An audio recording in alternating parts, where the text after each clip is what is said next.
Hello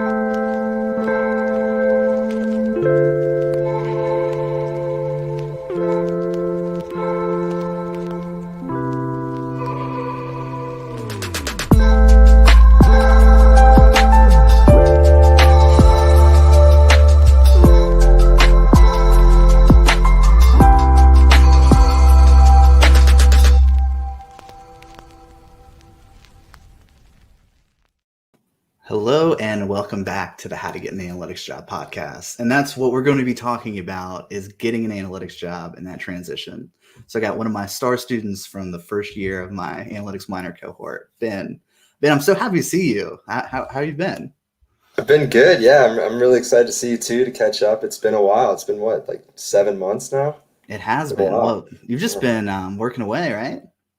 Yeah. It was a pretty quick transition for me. I'm not sure if it's exactly how quickly I want it to be, but I think graduated May 8th, moved into my own big boy apartment May 22nd, and then started my job 2 weeks later, June 7th.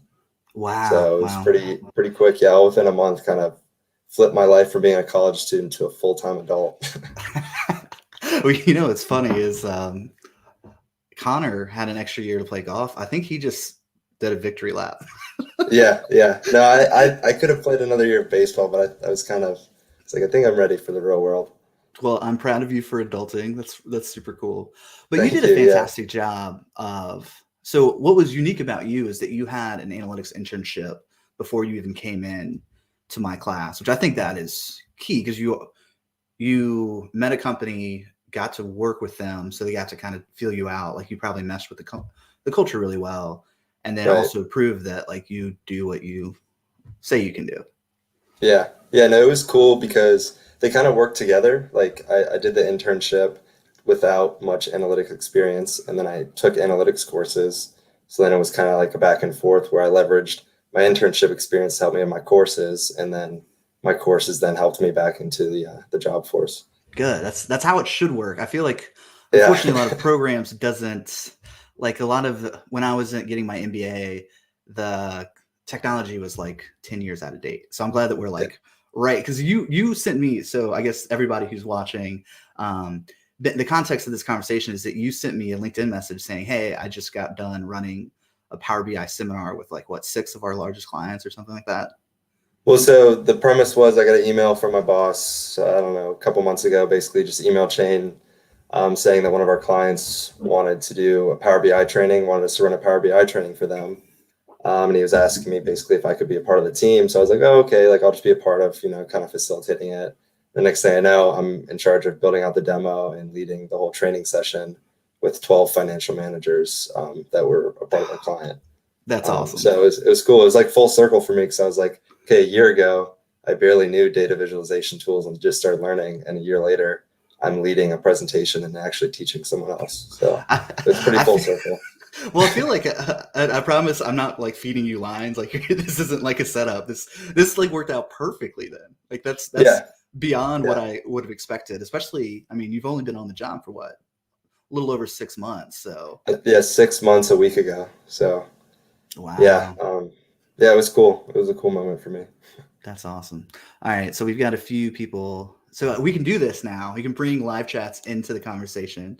So Sweet. Cheyenne, welcome, Raj. So Raj is a PhD student over at UNCG, and then Sai, welcome. All right, Sweet. so let's get into what was it like transitioning out of student life and into the real world? I mean, were there did it? Well, I think we just touched on this a little bit right before we went live.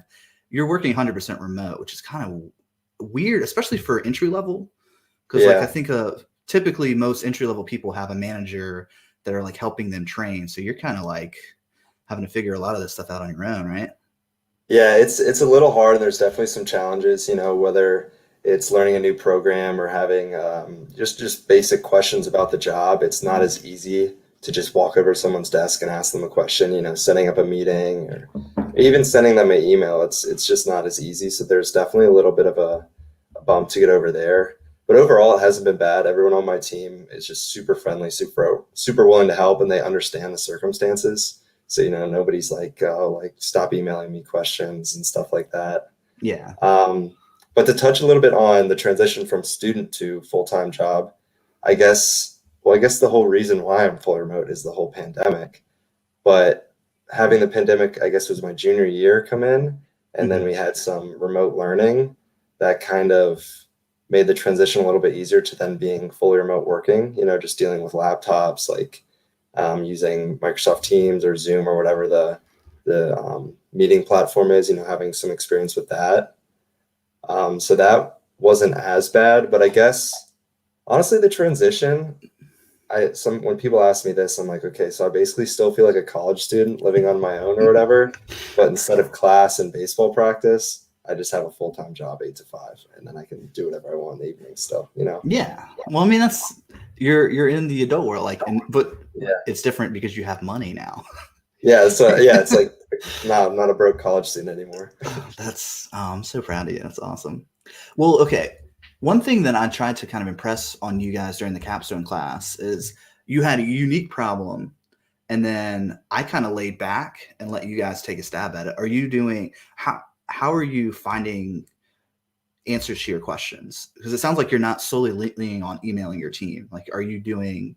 Are you going on, like, a hack that I told one of my interns recently was there's a subreddit on Power BI or Tableau, and there's like 30,000 people in that subreddit. And a lot of them just want new problems to solve. So you can post there and say, hey, I'm having a problem with this type of if-then statement. Do you have any thoughts? And then they'll come and just pile on. And it's really cool. Right. Yeah, no, I definitely use Google pretty much for most of my answers, because I also want to like show my coworkers and the people above me that I can problem solve and stuff. I don't always just need to be relying on them for answers. So say someone comes up to me, we're working in Excel, and says, hey, can you do this? And I might not know exactly what they're talking about or how to do it. I'll just be like, yeah, I can do that. And then I'll go try to figure it out on my own, or hit Google up, or, use various resources like that. And I pretty much am able to figure it out most of the time. So there's so much information on Excel, Power BI, stuff like that on Google. Well, that's kind of the controversial point about education right now is that, I mean, you can get a whole college degree for free on YouTube right now. It would take you a long time, and you don't have like that guidance of like, all right, here's step 1 and step 2, step 3, but the information is it's just widely available. Oh yeah, it's all right there. So we got a question from Harish. He's asking, will Power BI solely help you to be a cost analyst or data analyst? Like, what? I guess the question is, what is your tool stack? Okay, yeah. So cost analysis is kind of a niche little part of business analytics, data analytics. So there's a tool we use on a day-to-day basis called ACIT, which is strictly for cost analysis. It's a cost estimating tool. So you wouldn't really have to know that unless you're doing cost estimating. But then on the other hand, we'll take that tool or an ACIT model that's in Excel and then turn that into a Power BI model for the visualization aspect. So I wouldn't say that to be a cost analyst, you need to learn Power BI, but it is very helpful, and you can definitely leverage some cool data and show some cool stuff to your clients. Right. I think data visualization is the skill set, whether you do it on Power BI or Tableau or Looker or whatever, just being able to understand, all right, here's a huge data set. Let's turn it down, or let's pull it into, here are the measures, here are the dimensions, and then visualize it to uncover insights. Right. Yeah. Yeah, totally. Power BI is so powerful and honestly really fun to work in once you get to know it. Right. There's a learning curve. Like once you get up above it, it's like you can start doing some really, really cool stuff. Yeah. Right. What are you getting into, like coding or DAX or any of that stuff yet? A little bit. Yeah. So because we worked in Tableau, which I think Tableau and Power BI are definitely similar. But then I went and took just a like Power BI 101 course just to kind of make sure I knew what I was doing. And I did a little bit of DAX in that, but I'm not like super deep into the whole DAX like coding and stuff yet. More just kind of like this stuff we learned, and I don't know, nothing too complicated yet. Yeah. Well, I mean, the amount of things you can execute on with just like a quick measure. Like I don't know if you've ever used a quick measure. Yeah, I have. So it's just a point and click interface where it does all the coding on the back end. And I think that we're increasingly heading in that direction. Like coding at least for business analysts, it's not going to be a huge thing. Now, if you're a data scientist and you're doing like regression modeling and machine learning, like for sure you need to know math and coding. But Right. Yeah. I don't think that's like your lane though, right? Not really. So yeah, I'm not much of a coder, at least right now. My roommate and one of my really good friends is a data scientist, and he knows, a lot of coding and stuff like that, and is always encouraging me to, learn. And I've been interested. I would think that we've talked that Python might be the easiest to start with, so I'm definitely interested in maybe learning that because it would just be another tool I could add to my tool belt. So, but I don't know. We'll see. We'll see what lane I go in. Just knowing you for the past year or so, and you're not. So, okay, we had 7 people in the cohort. 2 of the 7 were math majors, Connor and Christina, and they just geeked out on math. Like you're just not. Yeah, I think it would just really bore like you to that. tears to have to code it. I'm picturing you in like a dark, dimly lit room, just trying to code. This Just like with a hood on, just sadly typing. Right, hacker status. Yeah. But what's funny is, so Christina's actually helping me write the blog for my learning platform. Sweet. That's another new development. So I've launched my own learning platform over the summer, which is cool. What's interesting about that. And I wish I could have had this thought like with you guys. I am generating real business data, and then we're getting to analyze it to where, like you guys in the case studies business analytics class, which for those of you guys who are watching, so I had you for 2 classes, case studies business analytics, where it's like we worked with like it's almost like historical fiction, where it's like there's some real data, and then I would have to sprinkle in some other stuff, or like we looked at my Udemy review data, and then I added in like some extra dimensions there. And then you took my Capstone course where you got to work with, I mean, what was that, like a $300 million? You got to work with the president of a company they did like 300 million in sales. Yeah. So yeah, in that case studies class, now they're getting to work with real data and analyze that, which I think is going to help them do even better during that capstone. Yeah. That sounds awesome. All right. So Raj is asking, did you get any training on the job, or did you have to make dashboards your first day? Like, okay, that's an interesting question. So did you have to were you up and running day one, or was there like a training process? So I guess he's talking about Power BI specifically. Well, I guess with you, it's a different use case because you had already worked with that company and you knew their data structure somewhat, right? Yeah, so I can touch on, I guess, 2 aspects. So like I mentioned earlier, the ACIT function, or the ACIT program that is specific to cost estimators, that's something that I'm still learning. I have a pretty good handle on it now, but I did need training, whether it was, like I said, people are so nice. Like there was one of my coworkers was like, hey, I'm working on an ACIT model. Do you want to I'll screen share and you can just watch me work on it, just so you can learn and see what it looks like. So there was stuff like that. There wasn't really a formal training session that I did, just kind of on the job training. My coworkers helping me learn. So yeah, that was for ACIT because that's pretty common where you need to know that for my job. And as for Power BI, there's probably only a handful of people on my team out of like 30 that are Power BI gurus or would like to claim that they know Power BI. So there wasn't any training on that. But one day I just kind of mentioned to my boss, because you'll think this is cool. I was like, hey, like I know data visualization, like I'd love to help out on any of those projects. By the way, here's my Tableau Public profile. Damn. So you can see what type of work I've done in the past. Yeah. Aren't you glad that we didn't have like a tedious, like really detailed exam? And that was so for those of you watching, the final exam in the case studies class was send me your featured Tableau Public dashboard, and I'm going to grade it based on form and function. And so, but I just shared yours. Like you've got multiple posts on there. Like, so you went above and beyond what was bare minimum for that. I haven't updated that, I don't think, really, since I graduated. Well, mainly because I've been using Power BI, not Tableau. But it was really cool and useful to just say, hey, like this is what I've done, just so you can get a quick look at my experience and see if it's useful. And then next thing you know, I'm on that Power BI training project. So it was cool. Yeah. All right. things are running. I like had a vision for how it would work, and then you're like proof of concept. This actually is being fleshed out in the real world. One thing that I did want to kind of follow up on this. So in your internship, did you have training on? Is it called ACET? Is that how you say? ACET, yeah, ACEIT.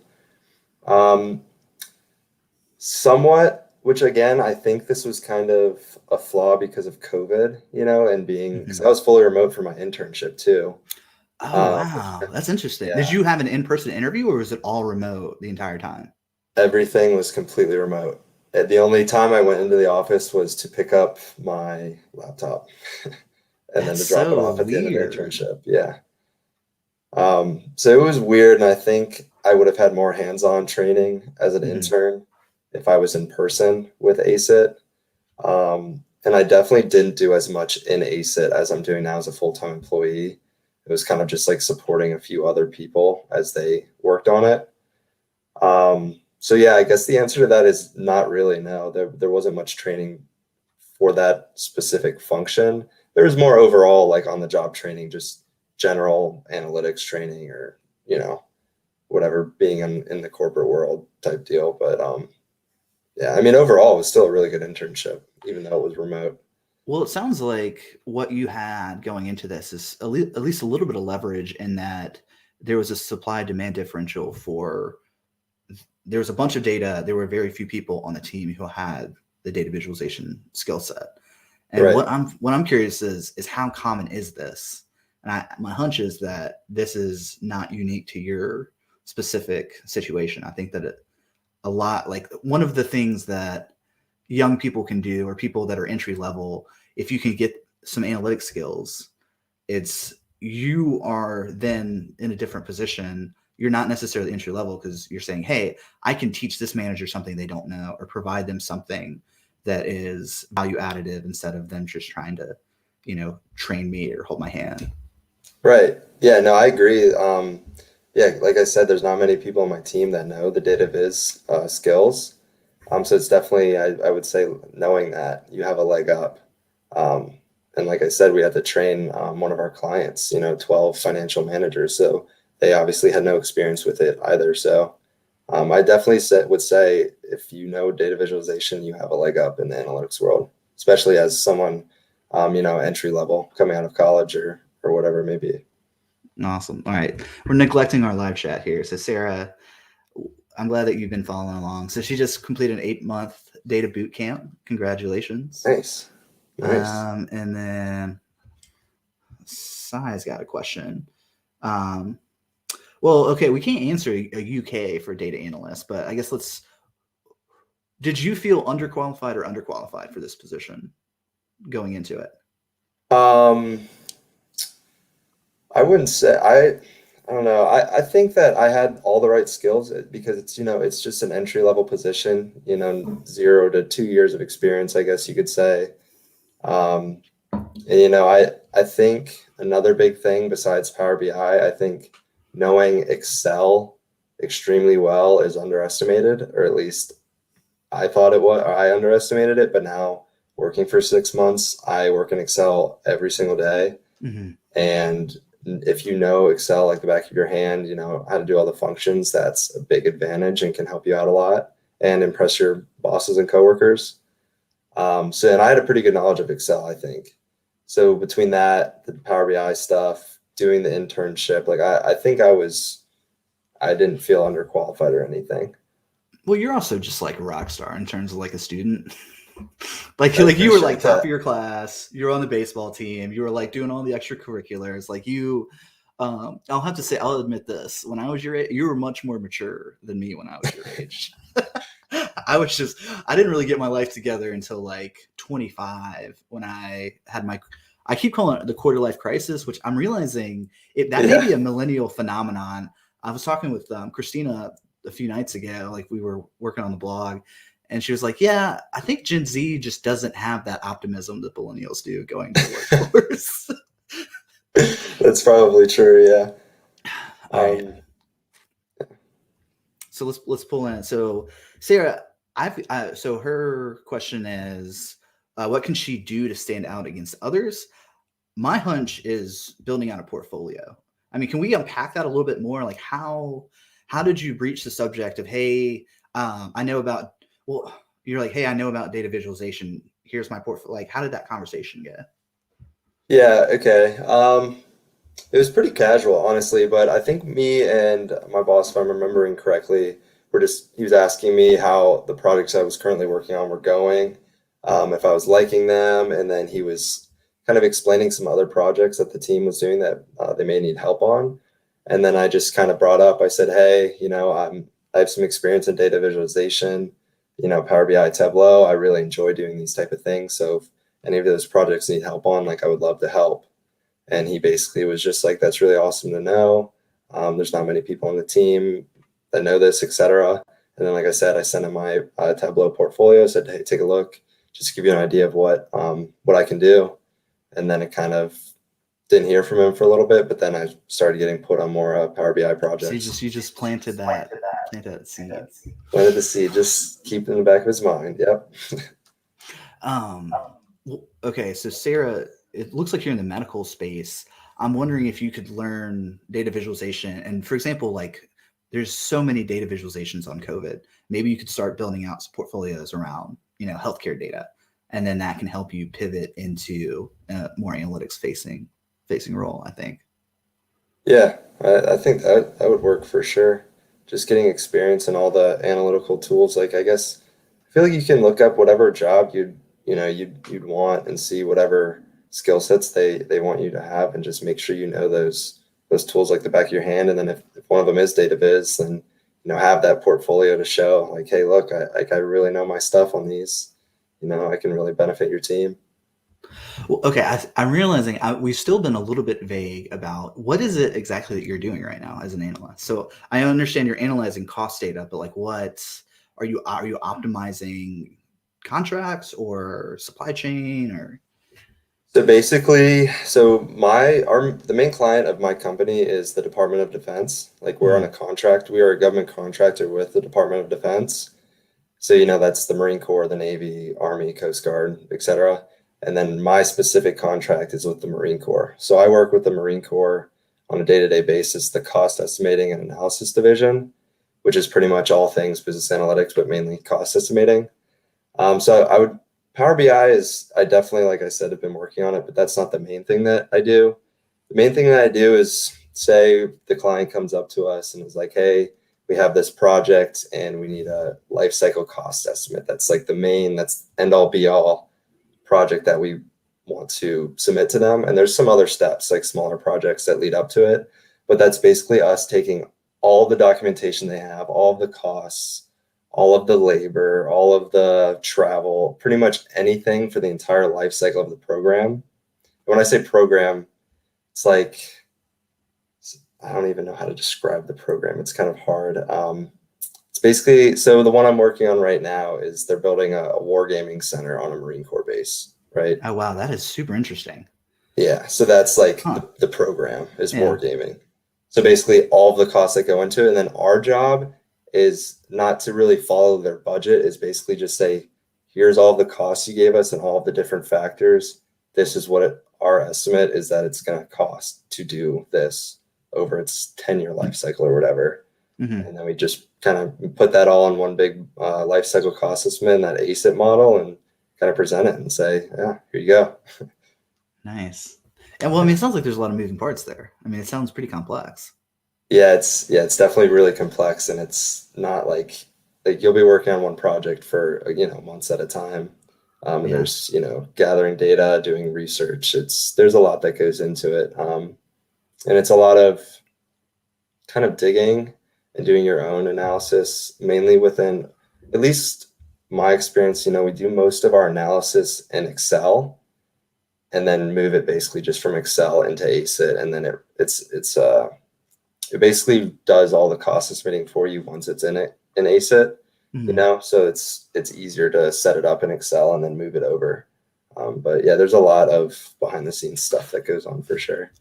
Well, this actually gets to a pretty nuanced point of like what tool you should use. I have quite a few friends who are financial analysts, and even senior financial analysts are still using Excel. Mm-hmm. So I don't know what that is, but if you like this space, maybe going and learning coding or even more advanced. Well, I think learning more advanced Power BI might be an effective strategy for career growth, because it's like that could map directly on top of um, the Excel file. I mean, Right. that stresses me out thinking about $1 million contracts where you could just fat finger an extra zero on there, and then you're billing the client an extra $1 million. Like Yeah, I know, that's it's crazy. that stresses me out, because that actually happened to one of my friends where he was like, yeah, I made an error, because it's like these nested Excel files where it's like you have one tab and it references this, and it's just, Right. I mean, it's stressing me out a little bit thinking about it. I know, it's crazy. Yeah, you have to be careful, but yeah, no, I definitely would recommend knowing Excel. I think it's a very powerful tool. All right, so Cheyenne is asking, moving like kind of towards the data science or analytics space. Oh, I'm getting a bit of an echo. Is your headphones cut out? How does it sound now? Okay, I'm good. I'm good. It's just like it was like a 1 second delay, and I was hearing my voice. It was throwing me off a little bit. Okay. But okay, so I don't know if you could give him any specific advice on like going from an engineer to data science role. But what do you think were the keys to your success of like getting that first analytics job? Um, yeah, I think, well, it kind of goes back. It's a little different for me because I wasn't just cold applying, post graduation. But I guess I can talk about how I got the internship, So which, that's actually what I was hoping you were going to say, is build your network, or yeah, or follow up with the people you know. right. Yeah, so I guess I can just tell everyone that's listening a short story of how I got the internship, which then led to a job. So I played baseball in college, played in the summer, whatnot. And there's a few guys on the team older than me already working in the DC area.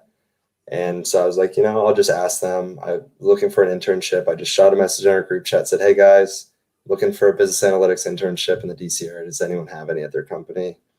A couple guys reached out to me and then got some interviews and ended up getting the internship at the company I work for now. So it definitely helps to know people in the industry you want to be in, and just don't be afraid to ask people because nothing can hurt by that. Yeah, well, I think having a warm referral, or like, so d- you knew someone who worked at that company, or the company you're working at now. Yes.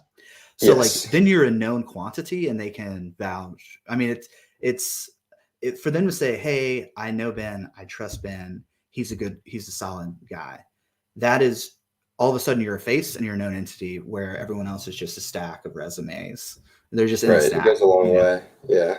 because I mean it's somewhat risky hiring someone, because I mean, like, you're doing these huge Excel reports. I mean, Yeah. you're very detail oriented, so I mean it's not an issue. But like if someone were really careless, that could, I mean, I guess worst case scenario, maybe you would. Well, would you lose the client? I don't know. I mean, I guess it depends on, it's context specific. Yeah. I mean, it's definitely different for each company, but for like we work with the government, so I think I could be wrong on this, but it's like every 4 years we have to reapply for our contract with the DoD. Hmm. And so I guess if over those 4 years that you're on the contract, if someone like me kept messing up, putting a sour taste in the Marine Corps' mouth, then maybe they Yeah. wouldn't want to, re-up the contract. But um, in reality, though, if it's just like kind of not a 4 year contract, whatever day-to-day client, you could lose your client if you're not paying Right. attention, you know? Well, I mean, in my space, like, as a consultant, like, I'm a line item. So like they could easily just say, all right, they're gone. Yeah. If I made a mistake. But I mean, I guess really the blowback though is this concept of like your, like how strong your relation, it would hurt your relationship with that person. If they referred you in and you did a terrible job, it would make them look bad. Right. Yeah. Yeah, no, it's I was talking with my boss one day. I forget how it came up, but he was like, "Yeah, I don't vouch for anyone. I think he was somewhat joking, but he was like, "Yeah, like it because it's a direct impact on you. If you are like, hey, this is a great guy, and that person comes in and they're just not it, you know?" Yeah, well, I'm wondering if there's a story behind that. I wonder if he referred someone, or if there's, someone like a sociopath came in and just like Yeah, maybe. completely wrecked stuff for him. Yeah, there might be a big backstory behind that. That's true. All right. So we were talking before, like right before we hit live. What are your thoughts on the Capstone like class? I'm very curious now that you're 6 months out, like reflecting back on that experience. Like what are your thoughts on it? Yeah, no, I think it was really helpful. So I guess a few points. So one, me being put in the team lead role, which I guess it just worked out for me, is pretty much identical to what it would be like leading a project Hmm. for any job, or at least for my job, just as far as the standpoint of contacting the client, asking when they're available, setting up meetings, just, more of an administrative aspect, that just kind of prepared you of like, okay, like this would, you have to stay on top of things. If your client doesn't respond, you gotta, say, hey, like, can we meet? Like, we have some stuff to do. Well, it's Um, funny. I told you off air. I had this strong impulse to micromanage the projects, and then I realized after 1 week of like, I don't need to be like the bottleneck of here. The students send me the project, and I'll send it to the client. It's like you're the team lead. You guys interface and come to me. And I feel like saying this out loud, I sound so lazy as a professor. Because I was like, I'm just gonna hang out here if you have any questions. But I mean, I think in terms of learning, though, I mean, you had to figure these problems out on your own. I'm not gonna. right. I keep using the metaphor of mama bird it into your mouth. Yeah. Well, I think it's kind of almost like, you're the top dog, you're the manager, and then you delegate down to the Hmm. team lead, and then me as the team lead would then delegate to my lower. I mean, it wasn't like that with the project, but in the real world, your lower employees, and then if any problems come up, you try to figure it out in your little project group before going back to the manager. Um, but no, I thought it was a pretty good representation of what it's like in the real world. And then also, meeting with the client, having those just face-to-face meetings and understanding how to, at least, because not everyone knows how to act with a client, and just getting that experience. And then also taking basically what they want, making sure you know exactly what they want, and then doing what they want and presenting it to them is a skill that pretty much use every day in the real world. Yeah. Well, refresh my memory. What was the specific? You guys worked on multiple projects. Like it started with one, and then you guys knocked. We thought it was gonna last like a 3 month period, and you guys knocked it out in like 3 weeks, right? Yeah, we did a few different ones. I can't remember exactly like the details, but I think I'm trying to think what it Well, I know was, that. but Okay, the one thing. So actually, it's funny. I had Christina on the last live stream, and she was talking to this guy who wrote a book on data. So Christina is wanting to get into machine learning. So It's funny that nice. you're the business analyst from the cohort. She's like the data scientist. Like, well, she's the math major. So like that makes total Yeah, it sense. makes sense. But the one that I remember was she figured out data scaffolding. So you guys had two different sales data sources and then one spending. It was because Hmm. they launched that new product line, and we were trying to Right. figure out was it Amazon, Facebook, or Google that was the best marketing channel for that project. Yeah. And but then also too, I remember. So that was like a complete like new venture for them. But then you guys were also working with the supply chain data stuff too, right? Yeah, there's a few. Yeah, I think we were. And basically, David Oliver was just saying like, "Hey, these are the metrics. Like, I want answers to. Like, can you Hmm. guys dig through the data and show me?" And so that was good to kind of get certain things in direction, and then perform some analysis in Power BI, and then be able to say, "Hey, Mr. Oliver, this is your answer. Like, you need to use X. You need to use X, or whatever it was," and actually have him happy with the results. It was cool. So were you nervous during that project? A little, but also not really, because I was still a student, so I wasn't like that. Like I would have Okay, will been. you unpack this for me? Because I feel like I'm having a hard time connecting with. Well, I think the students this semester I think are burnt out by COVID, unfortunately. Yeah, Like yeah. I think that has had an impact. But yeah, so what's the difference in terms of like I guess the incentives weren't like you need to figure this out or you're not going to get paid. It was like whether you figure this out or not, as long as you try, you're going to get a good grade. Yeah. And also Yeah. it was this last semester of your senior year. So like you'd have to I know really I was mess up. graduating in like a month, and yeah, no, I definitely took it serious though because I knew it was a good experience for me, and I was Yeah. interested in like learning Power BI and just Mr. Oliver's a great guy, so getting that contact and making a good impression on him, I knew was important. But yeah, at the end of the day, I was like, I mean, I'm a student. Like if I mess up and don't do what he asks, like nothing bad's gonna You happen. can say, I'm a student, I need help. Yeah, yeah, You don't, I I could mean, I ask guess you you. can Yeah, kind of say that as like an entry level analyst, kind of, but at the same time, yeah, like yeah. you don't want to wear that out, right? Yeah, I mean that's how I kind of feel now. I'm like I felt like 6 months, is kind of like a good turning point for me. Like, okay, your first 6 months, like you're still learning, whatever, and it's like, okay, you've been there for half a year now, like let's like almost, kind of move on, into a bigger role. So it's somewhat like that. But yeah, definitely if that was me with my real job, definitely more incentive because it's like, okay, I'm getting paid for this, like it's my job, it's what I do for a living. Well, it's funny because I was a little bit nervous of like you guys hurting my relationship with him.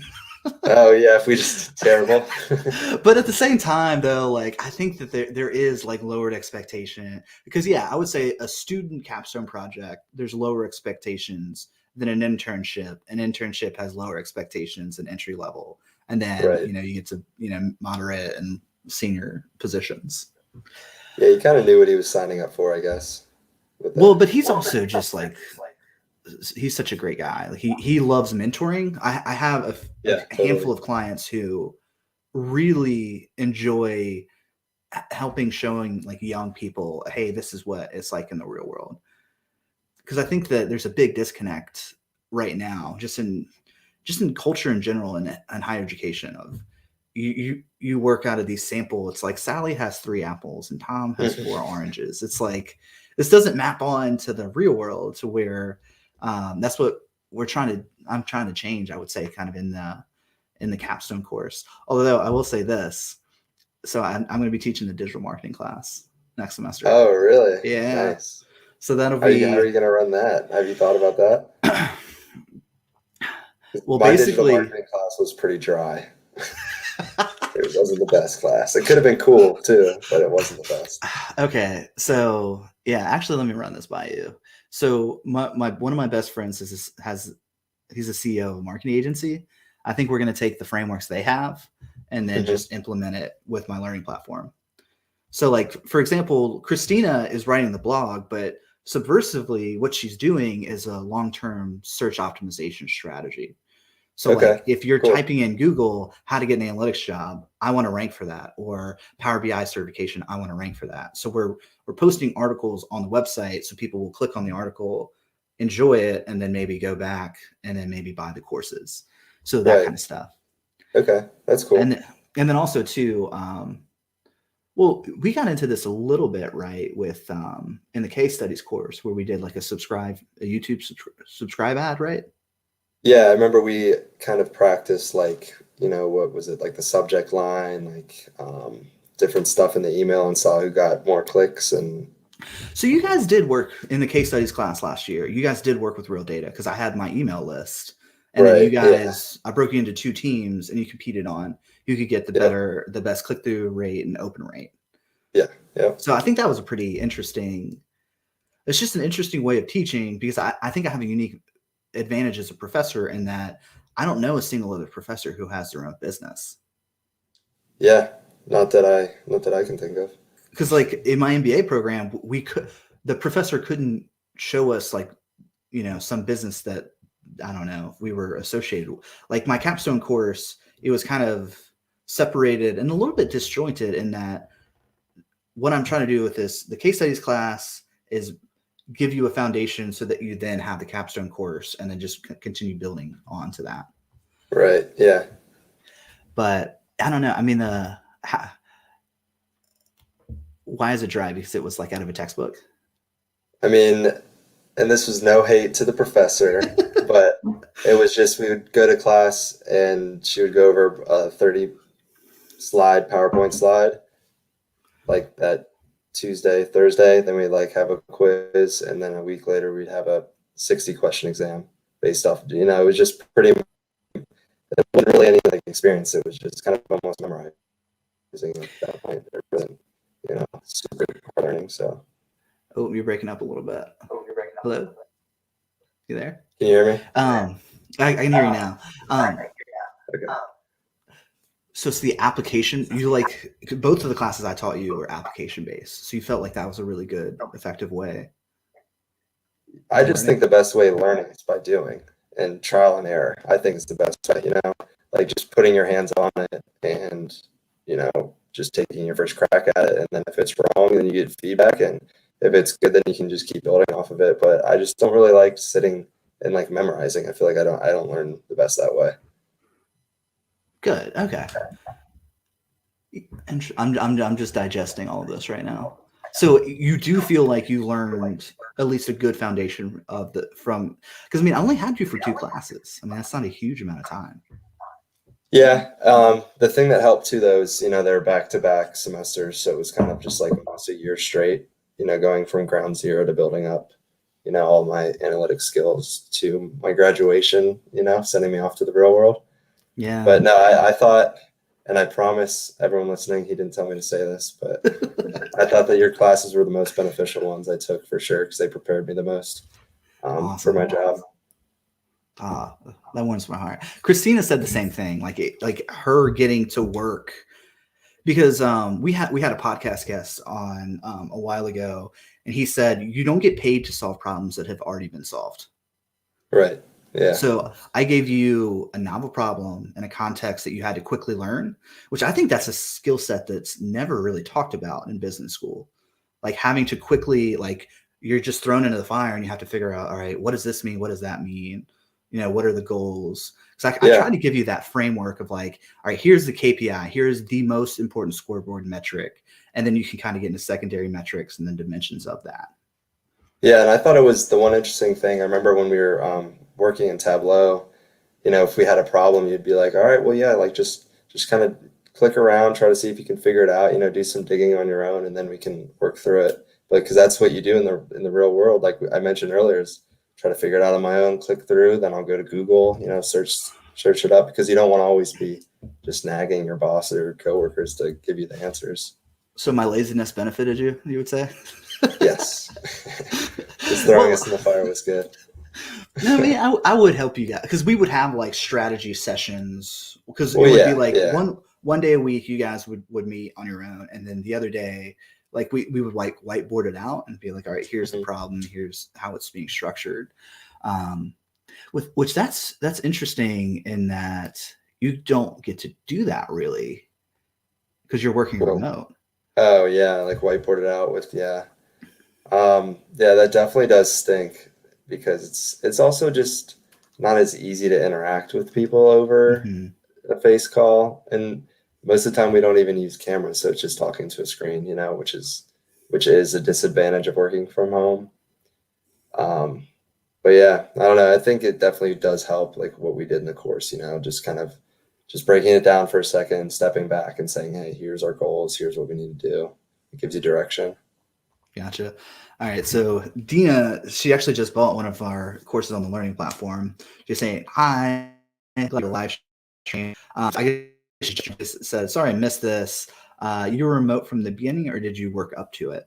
So you immediately started day one. That's gotta be a little tough. Yeah. So it was, day one, I went to the office and got all my computer equipment. And I've been into the office because and the other thing that kind of stinks for me is, so Arlington is where I live, which is basically DC. And we have an office there, but because of COVID and since we're working from home, they just closed down that office because there's no use for it. And so then our other office that we kept was in Quantico, right next to the Marine Corps base, which is 45 minutes away. So it's also like I can go in the office, but now I have a 45-minute commute when I could walk to work in 10 minutes. So it's like I have the option to go to the office, even though most people don't. But now I'm even more deterred because, the office is further away. But I think I've only been in the office 3 times in 6 months. Wow. So, yeah. And it wasn't even for full days. It was just for a few like a client meeting or 2. So where do you see yourself in 3 to 5 years? Have you thought? That is a So are you still good okay? Actually, question. maybe that's not a good question. Maybe it's like, are you even there? You're just like drinking through a fire hose, trying to absorb all of this? Yeah, I think, well, a little bit of both. So to talk about the latter, I think that this is just I'm using this as like a really great experience, just to kind of get in the workforce, get some great experience, save some money, get to know people, and just kind of figure out what I want to do. And I like what I'm doing so far. I have no complaints. But then on the other hand, you have your different aspirations and goals. Um, so you definitely think about that. I think my dream job would be to do data visualization for a sports team, which I Wait, think would be did we awesome. have Ken G on the podcast? I don't think when I was there, no. Okay, so Ken G is another YouTuber, and he does sports analytics. Okay. And Yeah. yeah, I mean, it's basically like that concept of Moneyball, right? Yeah, exactly. I think that Yeah. would be a sweet, like working for the Washington Nationals, just doing data analytics, data visualization would So be do they have like, cool. is that like a full-time position for them? I've looked it up, and yeah, Of course you have. they have an analytics like department and team, and that's the only thing. It's not that big. So Yeah. there's limited roles, so you kind of have to look for opening or know somebody. So I'm Well, definitely poking my head around. I think if you wanted to get into that space, you would probably need to learn data science because I think they're like getting into like predictions and stuff, right? Right, right. Yeah, I agree. So yeah, that I haven't thought too much about it. It's definitely just because I played baseball in my life, and I'm a big sports fan, so I think that'd be really cool. Well, Um, just what I posted to LinkedIn was you visualizing yeah, your baseball data. Actually, how about you talk about that project a little bit? Was that the one that I graded? I can't remember because it's not the one that's featured now. But I think that I actually showed that to my students this year because they were like, they were stuck and they were like, I don't know, I'm overwhelmed. I may have been more intense this year than I was last year because I oh was really? like, well, I'm just like, I think I came on strong. I was like, hey, I just built this learning platform. We're going to study this data and we're going to like launch this start. And I think they were Yeah. just like, whoa, I don't know what to do. But I did flip up your visualization and said, hey, this is a project concept that you could build. And I'm trying to think. You know Devin, right? Devin Summers. Yeah, yeah, Yeah. yeah. So He was on. he built a very similar dashboard to yours. So you're Sweet. the Yeah, Devin. inspiration. You inspired Devin. Yeah, well, sweet. Yeah, Dev's a good guy. Yeah, no, that project, I think it was one of the three, because I think that's what you required. It was three that we had graded maybe for our final, I three think I projects, just okay. Maybe I'm or doing maybe, it even lazier this semester, and I'm just grading the featured. oh, maybe it was. I can't. I think. I no. I think it was. You said put one in your feature that's your best one, and then but you have to have at least three total. Right? Yeah, yeah. That's Right. how Okay. that's how I did it this year too. Yeah. Okay. So yeah, that was my featured one because I felt that was the most polished. Um, but yeah, no, so I guess that was one of the first ones we kind of started out with because you asked most of us in the class were athletes, so you asked us what data we wanted to work with, and so I guess we each did our own. And obviously, I did the baseball statistics and just kind of went from there. It was kind of a slow process because I was as I was learning data visualization, so got better as it went on, but and then ended up with a pretty sweet dashboard. Well, you had to go on. So this is what was interesting is the students struggled this semester with getting the data off of the website. Like, did you download a CSV or did you like? Do you know Aiden from the lacrosse team? Aiden, yeah, yeah, yeah. So he had to like copy and paste it in there, and it was like this mess to get Oh the yeah, that students' data. sounds bad. I don't know if because I think Connor pulled the data, right? And then Yeah, no, shared it. I pulled the baseball data. It was just I downloaded a file and downloaded it and saved it Interesting. as a PDF. I'm pretty sure, and then you could just that's an option in Tableau to upload as a PDF. Oh, okay. I Gotcha. think if I'm thinking correctly, I'm pretty sure that's what I did. And then Okay. it required a little bit of cleaning up once it was in Tableau, but not too bad. So there you got like the ETL extract transform load process of that down. I mean, Hmm. what in the LinkedIn post that I posted this morning to promote this episode, I was talking about how solid of a portfolio piece that was Oh yeah, totally. because you're interested in it, so like you're gonna put extra time and energy into it, Yeah. and also too, it's like a conversation piece in the interview if you wanted it to be. Yeah, I saw that you mentioned because it's like a dual thing. It's like, okay, here are my skills, and then also, yeah, I played college baseball. Like, just, it's kind of a little bit of a flex. I can do data and play sports. Well, I feel like that's not kind. It's an emotional bid. So like Yeah, it's like yeah, you're yeah. opening up a little bit, and then maybe, the person hiring you is a sports fan as well. And then all of a sudden you have that personal connection while Right, you're also demonstrating the fact that, hey, I can get this job done. I've already done it on my own free time. right, yeah, yeah. And actually, speaking on that, my when I was interviewing for my internship, the guy who's one of my bosses now played soccer at Coastal Carolina. So, it was kind of, if I were to present that dashboard right away, then we would have had that connection. Both played sports in college and stuff, so it definitely works out. Do we talk much about, I feel like I didn't talk as much about personal branding last year as I did this year. Do we talk about it much? Definitely a little bit. I don't know if like how much, but we definitely brought that up. Yeah, because I think that building out a portfolio is just a great way to improve your overall personal brand. Because I think it's one thing to talk about what you can do, and it's a whole completely different thing to say, hey, here's what I've done, and document that. Yeah, exactly. Because I think Yeah. that each and every one of you guys actually had a pretty decent, especially for an entry level. Like some of the stuff you see online is like crazy complex, Oh yeah, some of those are pretty nuts. but like, I mean, that's cool in that like it's LinkedIn engagement, but I don't think most organizations are using like the dashboards you're building. They're not super colorful and flamboyant and complex, right? No, not at all. They're pretty just straightforward, like here's the information, and like making sure it's clean and that it looks good, not really any of the extra colors and all that. So do you actually, I'm kind of curious now, like getting into like the level of Power BI. Oh, I'm getting I feel like your Bluetooth is cutting in and out. Okay. Okay. How does it I'm sound not, now? I'm good now. Um, Okay. what was I saying? Uh, are you like, can you tell me a little bit more about like the level, like how are you using Power BI? Are you building like interactive dashboards? Like, are you building a data model? Like what, when you say you're pulling the data in, like what does that data look like? So it's pretty much just pulling in some pretty rough Excel data. And Mhm. then basically what I've been doing is, you just bring it into the query editor, and I've been cleaning it up that way, and then just building out the interactive dashboards. And then there are some people on my team, the few others that know Power BI that are really, really advanced with it that I'm still learning from them, that then have been, really building out the, behind the scenes data modeling. Um, Are they but yeah, automating it? I'm not sure if I know how to answer that. Okay. Like, well, like, is it hooking up into like the system, or is it still you're pulling?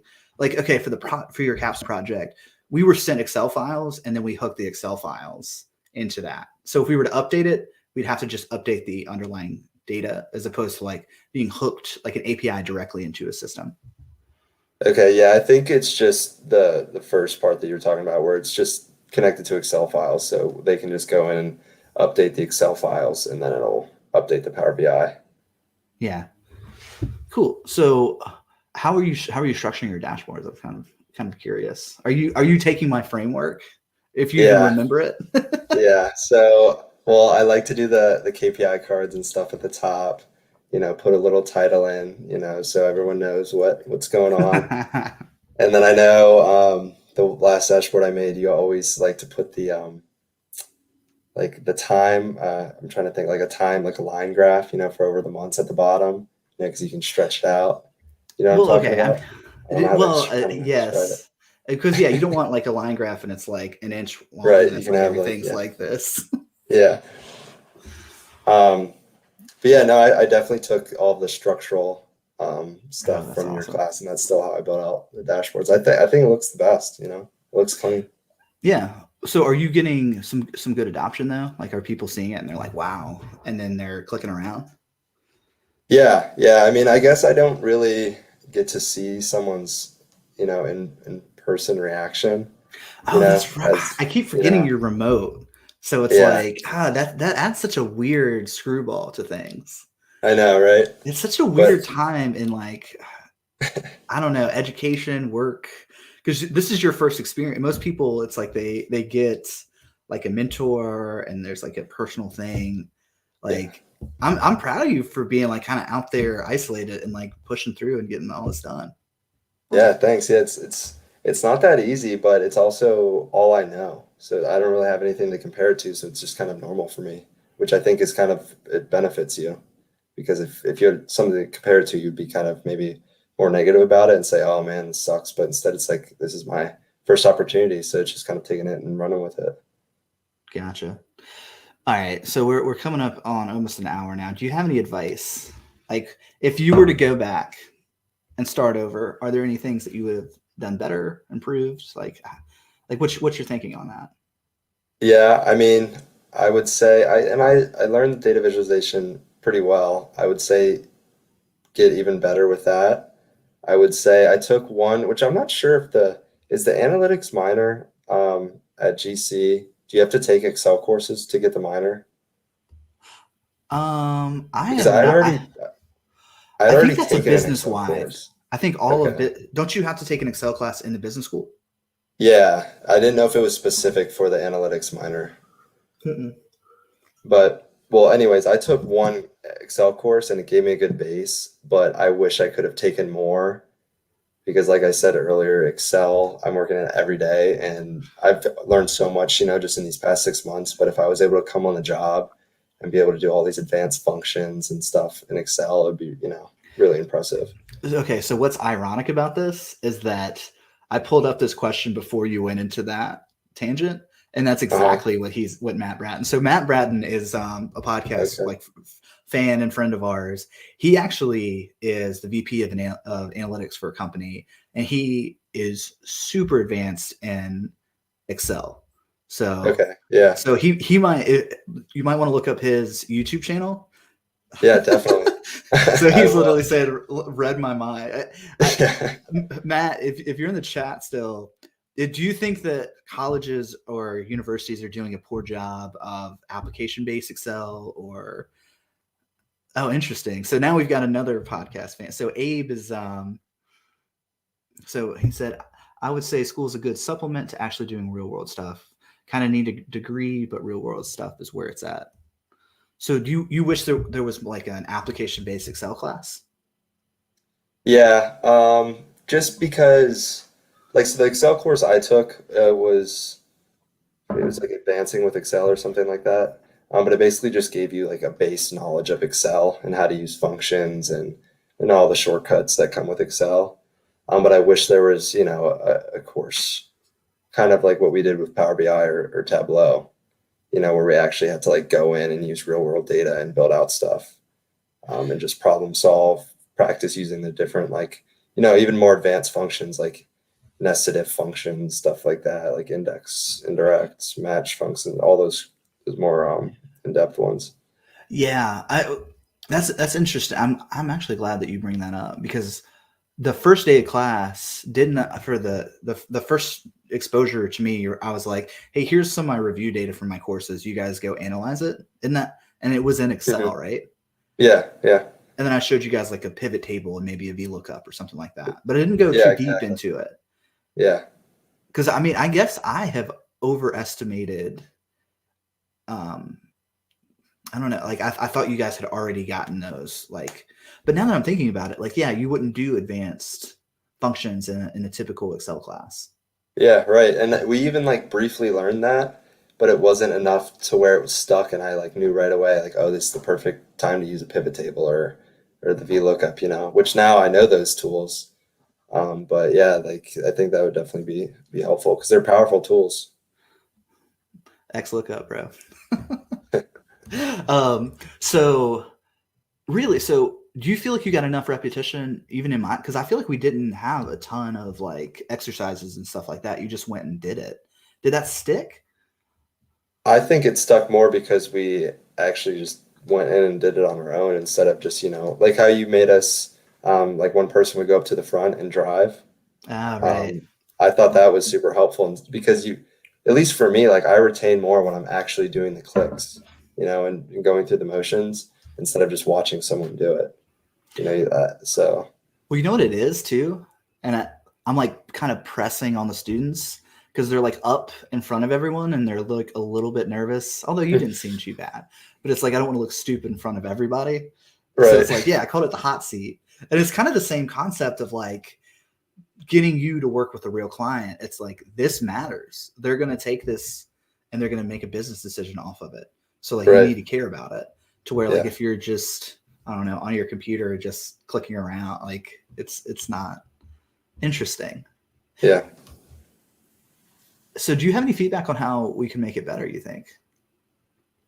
I mean, I guess an Excel class, like a deeper applied Excel class, maybe.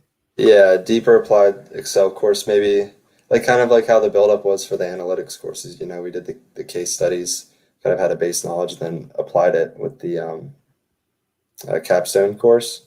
Maybe something like that with Excel, or they could even go hand in hand. Mhm. But I guess specific for the analytics course, I don't know. I mean, it was because you're still doing the podcast with the class. Do you have the guest speakers and stuff? We're doing a live stream now. Oh, So like Matt Bratton actually came in. So that adds a whole nother layer to where like, oh man, I'm blanking on his name right now. Oh, he's got a mustache. Now I'm in the hot seat. I can't remember. But one of the students had to like do Excel work, and there was like the live stream here. And yeah, he had a little, but I think that kind of cements it in your mind of like, oh, I did this. Like there's stakes. Yeah. I feel like having a little bit of, and it's not like I'm gonna completely humiliate you in front of all these people, but it makes it stick in your mind if there's pressure on it, and even if you fail, it's trial and error. So I think that's a good way to do it for sure. Yeah, actually, Matt was one of the guest lecturers this semester, and he helped build out the financial model for the learning platform. So it's basically like I'm launching a startup, and here's access to my data. And then, we also did community challenges where we had like, we actually had some people from Truist, which is the world's 6th largest bank, come in and submit some of their work. So that's pretty cool.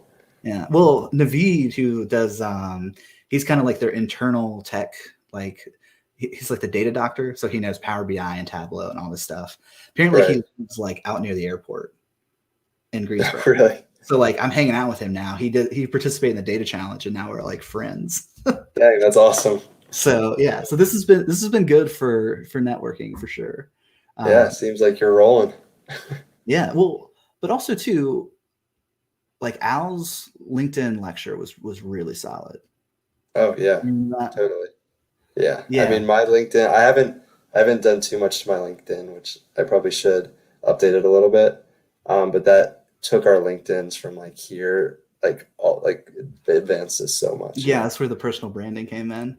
But I mean, I wouldn't feel a ton of pressure to like work on your Tableau public and your LinkedIn because like right now you are rapidly growing and gaining experience and skills. Right. So like don't stress yourself and pull your hair out of like, I need to document this and I need to be like pristine on my personal brand.